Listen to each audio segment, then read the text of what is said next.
एक अफसोसनाक खबर शामिल करेंगे। रेनाला खुर्द थाना सिटी की हदूद में एक और बच्चे से मुबीना बदफेली की कोशिश करने वाला मुलजिम अवाम के हत्थे चढ़ गया।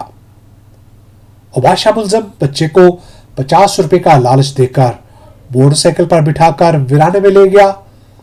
मजीद तफसीलात जानते हैं हमारे नुमाइंदे अब्दुल रऊफ से। जी अब्दुल रऊफ, आगाह कीजिएगा, ये वाकया कैसे पेश आया?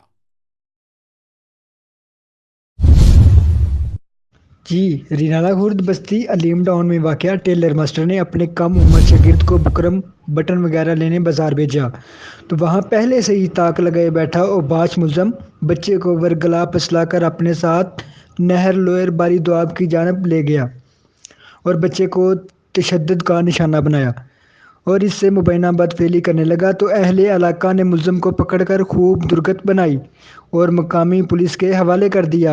बच्चे के वर्सा का कहना है कि अगर हमारे बच्चे को कुछ हो जाता तो कौन जिम्मेदार होता। डीपीओ उकाड़ा से अपील है कि इस वहशी दरिंदे के खिलाफ सख्त कार्रवाई की जाए। कैमरामैन टीम के साथ दफ्तर ऑफ रेनाला खुर्द।